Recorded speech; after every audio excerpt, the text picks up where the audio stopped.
Hello everyone, I am doctor Shashank Agarwal and आज हम mole concept की क्लास देखेंगे जहां हम कोशिश करेंगे इस चैप्टर को ख़त्म करने की। So let's start. First one, जैसे मैंने आप लोगों को बताया है कि एक मोल क्या होता है। एक मोल के अंदर मैंने आपको बताया था एक मोल कुछ भी हो सकता है। एक मोल एक नंबर की बात करते हैं। एक मोल में हम देखते हैं एक मोल एटम भी हो सकते हैं, molecule, ions, electron and proton. Basically एक मोल का मतलब क्या होता है, एक बहुत बड़ा नंबर है। तो छोटे छोटे नंबर को हम गिन सकते हैं, 100, 1000, लाख, करोड़, ऐसा गिन सकते हैं। जब कोई नंबर बहुत बड़ा हो, even very very bigger than millions and billions, तो हम वर्ड यूज करते हैं मोल। तो एक मोल की वैल्यू मैं आप लोग को बताई है, दैट इज 6.02 इंटू 10⁻23। अगर आप लोग को शॉर्ट में करना है, कभी सॉल्व करना है, आपके ऑप्शंस नीट में ऐसे हैं जहां पे बहुत ज्यादा डिफरेंस है, तो आप ये भी ले सकते हैं, 6 इंटू 10⁻23 ले सकते हैं। इस नंबर को हम एवागैड्रो नंबर भी कहते हैं। सो ये एक इंपॉर्टेंट चीज है आप लोगों के लिए। इसके बाद हम आगे क्या देखते हैं, ये देख लेने के बाद हम लोगों ने देखा था कि कैसे हम कैलकुलेट करते हैं, कैसे हम डिफरेंशिएट करते हैं। जब एक मोल का मतलब हमने देखा था, ये फॉर्मूला देख लिया था कि Na is equal to given number of particle upon Na। What is Na? Na is Avogadro number. वही वेट की जब बात करते हैं तो हम लोगों ने क्या देखा था, हम लोगों ने देखा था कि given mass upon molecular mass, और वॉल्यूम के केस में हम लोगों ने देखा था गिवन वॉल्यूम अपॉन 22.4 अगर लीटर में है तो, और अगर ml में दिया हुआ है तो 22,400 ml।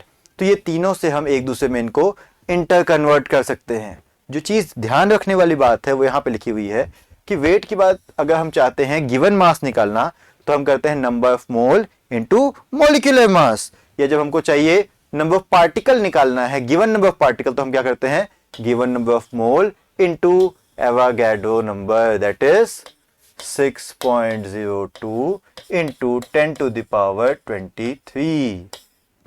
ठीक है। अगर वॉल्यूम की बात करें ऐसे, तो हम लोगों ने देखा है number of mole is equal to given volume upon 22.4 litre. But important चीज ये कि ये कहां काम आता है, ये काम आता है जब हम बात कर रहे हैं गैसेस की, और स्पेशली ये काम आता है STP. What is STP? STP का अर्थ होता है standard temperature and pressure. Okay, तो वहां हम लोग यूज करते हैं ये वाला formula, that is given volume upon 22.4 litre. अब जैसे कि लास्ट क्लास में हम लोगों ने बात की थी कुछ फंडामेंटल पार्टिकल, या फिर हम उसे कहते हैं सब एटॉमिक पार्टिकल। तो सब एटॉमिक पार्टिकल हमने तीन चीजें देखी थी, क्या क्या? इलेक्ट्रॉन, प्रोटॉन और न्यूट्रॉन। हम लोगों ने तीनों के मास के बारे में भी डिस्कशन किया था। क्या था देखा था हम लोगों ने देखा था कि मास ऑफ इलेक्ट्रॉन होता है 9.1 into 10⁻³ kg। Mass of proton होता है 1.67 इंटू 10⁻27 kg। और मास ऑफ न्यूट्रॉन और प्रोटॉन लगभग समान होते हैं, दैट इज 1.6 इंटू 10⁻27 kg। जब आपको कैलकुलेशंस करनी होती है तो हम दोनों की वैल्यू लगभग सेम लेते हैं, बट कभी अगर एग्जाम में पूछता है कि हैवी कौन है, प्रोटॉन या न्यूट्रॉन, तो आप बताएंगे कि हैवी तो न्यूट्रॉन होता है। उसके बाद चार्ज की जब हम लोगों ने बात की थी, क्या देखा था कि प्रोटॉन और इलेक्ट्रॉन का चार्ज होता तो सेम है, बस दोनों में साइन का डिफरेंस, यहाँ माइनस है और यहाँ पे प्लस है।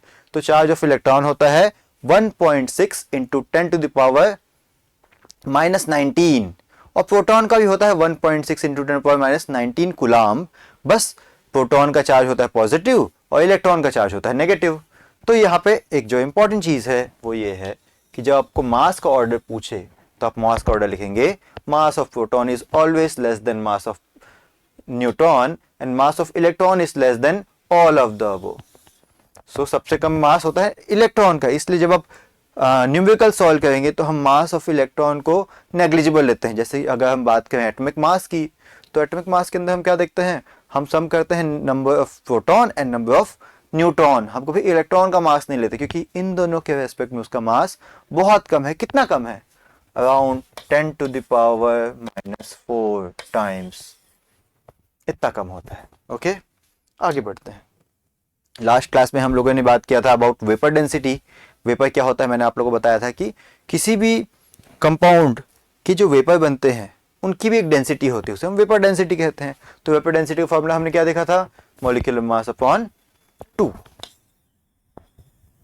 साथ में हम लोगों ने क्या देखा था कि वेपर डेंसिटी को हम रिलेटिव डेंसिटी भी कहते हैं। क्यों रिलेटिव डेंसिटी कहते हैं? हम इसे कंपेयर कर रहे हैं, कंपेयर विथ हाइड्रोजन, इसलिए हम इसे रिलेटिव डेंसिटी भी कहते हैं। आगे अगर चलें तो आगे हम क्या देखेंगे, मॉलिक्यूलर मास। हम लोगों ने बात किया था मॉलिक्यूलर मास क्या होता है, the mass of one molecule या फिर एक मोल कंपाउंड का मास जो होता है उसे हमें मॉलिक्यूलर मास या मोलर मास कहते हैं। तो the mass of one molecule of a substance, इसे डिनोट करते हैं एक यूनिट से, ये लिखा हुआ है AMU। क्या होता है AMU? AMU का अर्थ होता है atomic mass unit, atomic mass unit होता है।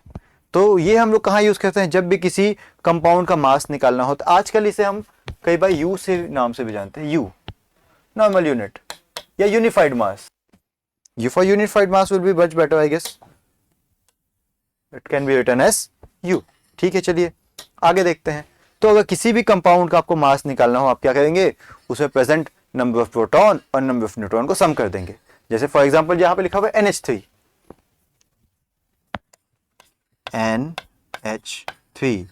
यहाँ पे नाइट्रोजन एक है और 3 हाइड्रोजन है। नाइट्रोजन के अंदर कितने प्रोटॉन होते हैं, कितने न्यूट्रॉन होते हैं? नाइट्रोजन के अंदर, नाइट्रोजन का एटॉमिक नंबर 7 होता है, तो 7 प्रोटॉन और 7 न्यूट्रॉन। एक हाइड्रोजन के अंदर 1 प्रोटॉन होता है, 3 हाइड्रोजन के अंदर क्या हो जाएगा, 3 × 1। तो टोटल क्या हो जाएगा, 7 + 7 + 3, that is 7 + 7 + 3 is equal to 17 AMU। जब आप बात करते हैं H2O की, तो H2O में भी 2 हाइड्रोजन है, 2 हाइड्रोजन का हो जाएगा 2, एक ऑक्सीजन है, ऑक्सीजन का एटॉमिक नंबर होता है 8, तो प्रोटॉन हो जाएंगे 8 + 8 होते हैं इसमें न्यूट्रॉन, 8 न्यूट्रॉन, तो 8 + 8 16, 16 + 2 18, 18 वॉट AMU। तो ये हो गया मास H2O का, ये मास हो गया आपका अमोनिया का NH3 का। तो this is the mass of H2O। तो हमने देख लिया एटॉमिक मास क्या होता है। वैसे ग्लूकोज है, ग्लूकोज का मास कैसे निकाल सकते हैं, ग्लूकोज का फॉर्मूला क्या होता है, ग्लूकोज का फॉर्मूला होता है C6H12O6। तो ग्लूकोज का हम मास कैसे निकालेंगे, देखते हैं निकाल के। ग्लूकोज के अंदर है कार्बन, हाइड्रोजन और ऑक्सीजन। अगर हम बात करें हाइड्रोजन की, तो हाइड्रोजन का मास हमको पता है, हाइड्रोजन का मास होता है 1। कितना हाइड्रोजन है उसके अंदर, हाइड्रोजन है ग्लूकोज के अंदर 6, कार्बन है 12 हाइड्रोजन और 6। तो कार्बन की बात करें, कार्बन है कितने, एक कार्बन का मास होता है 12, तो 6 कार्बन का 6 × 12 दैट इज 72। हाइड्रोजन की बात करें तो टोटल 12 हाइड्रोजन है, एक हाइड्रोजन का मास होता है 1, तो 12 × 1 = 12। और ऑक्सीजन की बात करें तो 6 ऑक्सीजन है, एक ऑक्सीजन का मास होता है 16, तो 16 × 6 ये हो जाएगा 96। तीनों को कर देंगे सम, आ जाएगा 180 AMU। तो ऐसे आप किसी भी कंपाउंड का मास आराम से निकाल सकते हैं, बहुत आसान चीज है। आगे अगर देखें तो आगे आता है चार्ज की बात। जैसे हमने पहले बात किया हुआ है कि प्रोटॉन और इलेक्ट्रॉन के पास चार्ज होता है, और charge is always quantized. Quantized मतलब ये n का फैक्टर होता है। जैसे कि एक इलेक्ट्रॉन का चार्ज है 1.6 × 10⁻⁻19 कूलम। 2 क्या हो जाएगा, हम उसको 2 से मल्टीप्लाई कर देंगे, हो जाएगा 3.2 × 10⁻⁻19 कूलम। वैसे अगर 3 का करते हैं तो 4.8। तो इसलिए हम इसे कहते हैं चार्ज इज ऑलवेज क्वांटाइज्ड। जब अगर आपको पूछा जाए कि 1 मोल का चार्ज कितना होगा, तो 1 मोल में कितने पार्टिकल, अगर मैं पूछूं 1 मोल इलेक्ट्रॉन का चार्ज क्या होगा, तो 1 मोल इलेक्ट्रॉन मतलब कितने इलेक्ट्रॉन, 6.02 × 10⁻23 इलेक्ट्रॉन है। और 1 इलेक्ट्रॉन का चार्ज कितना होता है, 1.6 × 10⁻⁻19। जब ये दोनों को हम मल्टीप्लाई करते हैं तो आंसर आता है 96500 कूलम। ये एक अप्रोक्सीमेट वैल्यू है, बट जब क्वेश्चंस आते हैं इलेक्ट्रोकेमिस्ट्री, मोस्टली ये क्वेश्चंस आते हैं तो हमको ये वैल्यू यूज करनी होती है। वैसे प्रोटॉन भी अगर एक प्रोटॉन कूलम, एक प्रोटॉन एक मोल प्रोटॉन का चार्ज पूछे वहां भी आप सेम वैल्यू करेंगे, वहां भी सेम चार्ज आएगा, बस इलेक्ट्रॉन की वैल्यू आ जाती है माइनस में और प्रोटॉन की वैल्यू आ जाएगी प्लस में। आगे चलते हैं। आगे हम देखते हैं कि एटॉमिक मास क्या होता है। जैसे कि हम लोगों ने मॉलिक्यूलर मास देखा तो हमने कंप्लीट मॉलिक्यूल की बात की थी। एटॉमिक मास में हम एक एटम की बात करते हैं। एक एटम जैसे कि हाइड्रोजन की बात करें, एक हाइड्रोजन में एक प्रोटॉन है, यहाँ प्रोटॉन लिख देता हूं, यहाँ न्यूट्रॉन लिख देता हूं।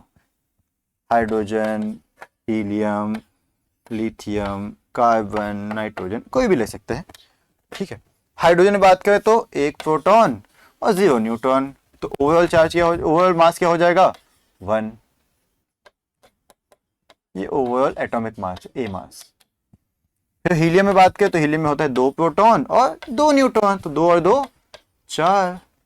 ही लिथियम की बात करें तो 3 प्रोटॉन और 4 न्यूट्रॉन, 4 3 7। कार्बन में देखें 6 6 हो जाएगा 12।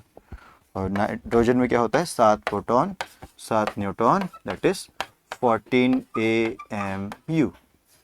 तो ये ऐसे ही करके हम क्या कर सकते हैं, नंबर ऑफ प्रोटॉन और नंबर ऑफ न्यूट्रॉन को सम करके हम क्या कर सकते हैं, एटॉमिक मास निकाल सकते हैं। ये देखो 7 9 4 एंड 1, ये सारे अलग अलग एलिमेंट के मास हैं।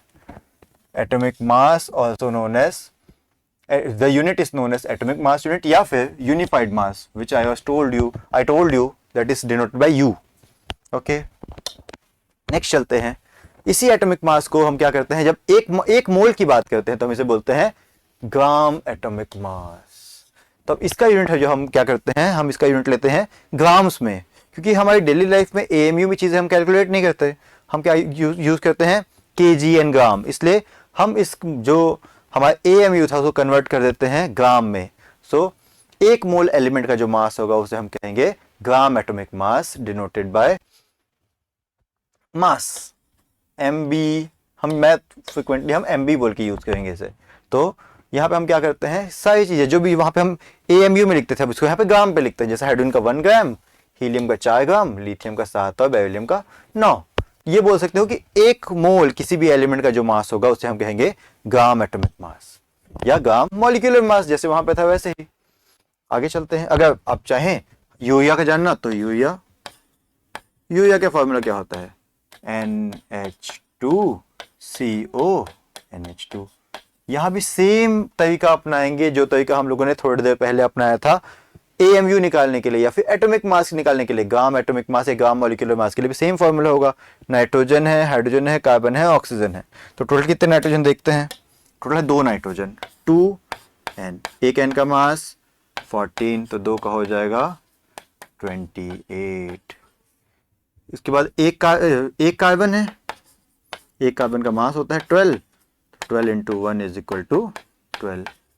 फिर हम देखते हैं यहाँ पे एक ऑक्सीजन है, ऑक्सीजन का मास होता है 16, तो 16 into 1 is equal to 16। And last one is 4 hydrogen, that is 1 into 4 that is 4। सबको अगर आप कर देंगे सम तो आ जाएगा 60 ग्राम, क्योंकि अभी हम बात कर रहे हैं उनके मोल के अकॉर्डिंग, उस समय उनके मॉलिक्यूल के अकॉर्डिंग बात करते थे।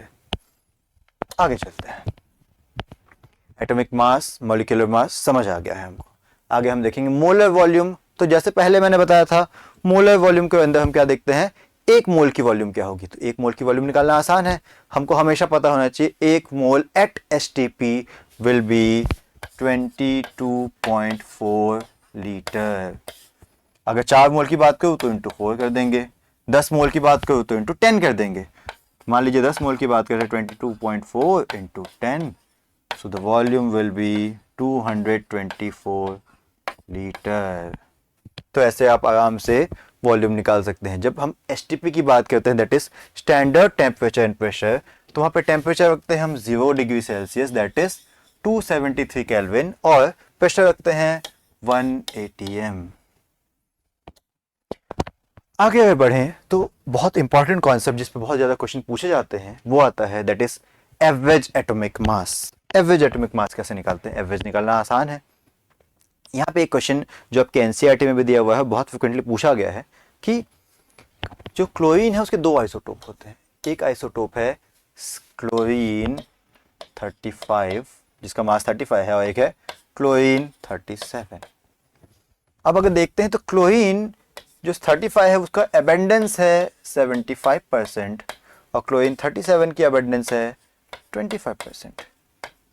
अगर आपको पूछे कि दोनों का एवरेज एटॉमिक मास कैसे निकालेंगे तो क्या करेंगे, एवरेज निकालना हमें आता है, क्या कर देंगे, इसको इससे मल्टीप्लाई करेंगे और 37 को 25 से मल्टीप्लाई करेंगे, दोनों को सम करके उनके टोटल मास से डिवाइड कर देंगे तो क्या हो जाएगा 35 इंटू 75 प्लस 37 इंटू 25, 25 प्लस 75 100 हो जाता है, तो नीचे कर देंगे 75 प्लस 25।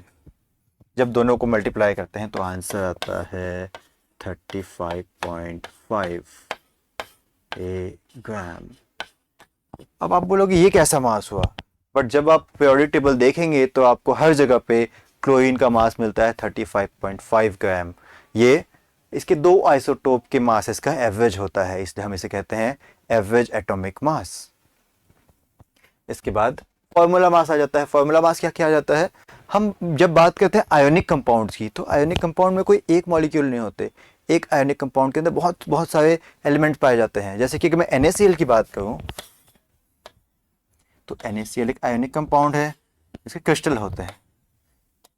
तो एक 3 डायमेंशनल स्ट्रक्चर की अगर हम बात करें तो ये अगर NaCl का एक 3 डायमेंशनल स्ट्रक्चर हम बनाने की कोशिश करते हैं तो हम यहाँ पे क्या देखते हैं कि हर एक जॉइंट पे, यहाँ पे सारे जॉइंट्स पे एक एक एटम प्रेजेंट होता है। कुछ जॉइंट पे Na है, कुछ जॉइंट पे Cl है अल्टरनेटिवली। जैसे यहाँ पे मान लीजिए मैंने बना दिया NaCl, NaCl, NaCl, Na और Cl। तो यहाँ पे अल्टरनेटिवली Na और Cl प्रेजेंट है, बट हम इसे ऐसा नहीं बोल सकते कि Na4Cl4। हम एक उसका बेसिक फॉर्मूला बनाते हैं, उसे हम कहते हैं फॉर्मूला मास या फिर फॉर्मूला। तो 4Na4Cl को ओवर हम बोल देंगे NaCl, इसे हम कहते हैं फॉर्मूला मास। और इस जब मास की बात करते हैं NaCl की तो हम इस फॉर्मूले का मास निकालते हैं। जैसे Na का मास कितना होता है, Na का मास होता है 23 और Cl का मास होता है 35.5। दोनों को जब सम करते तो आता है 58.5 ग्राम।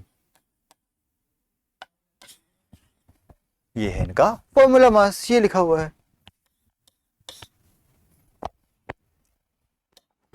आगे हम देखते हैं जब AMU क्या होता है, एटॉमिक मास यूनिट। तो जैसे मैंने एक मोल को डिफाइन किया था पहले, एक मोल के अंदर हम लोगों ने क्या देखा था, एक मोल मतलब कार्बन 12 का 1/12, या फिर आप अगर हाइड्रोजन केस में लेंगे तो 1 पार्ट ऑफ हाइड्रोजन या 1/4 ऑफ हीलियम।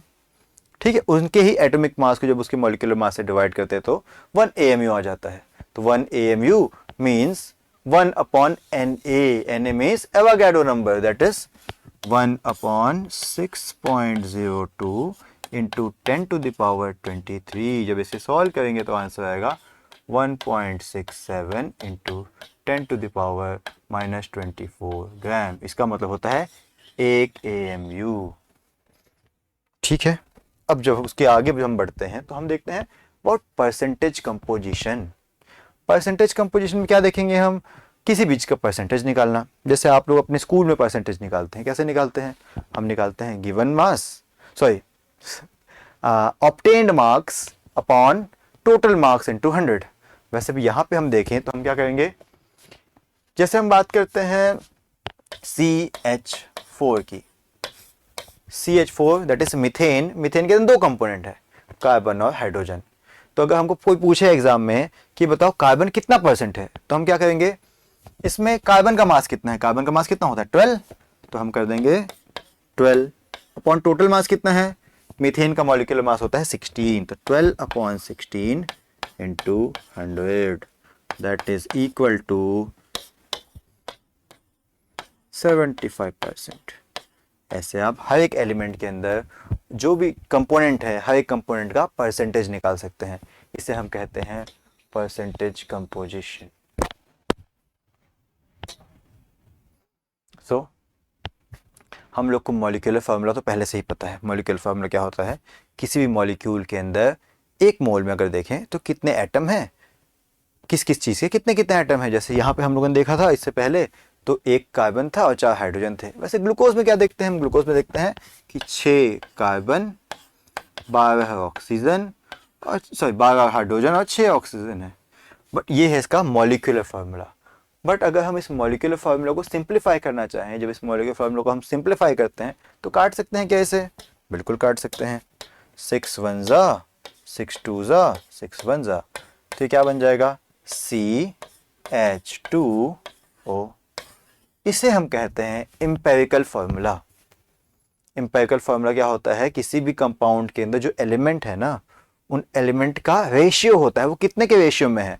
मतलब जब एक कार्बन 2 हाइड्रोजन और 1 ऑक्सीजन के साथ कंबाइन करेगा तो ग्लूकोज बनता है। तो कभी आपसे पूछते हैं कि ये जो नंबर आया, जो हम लोगों ने काटा तो नंबर आया, उसी नंबर को निकालने का फार्मूला है ये। क्या लिखते हैं? n मान लेते हैं, तो n इज इक्वल टू क्या हो जाता है? Molecular formula mass upon empirical formula mass.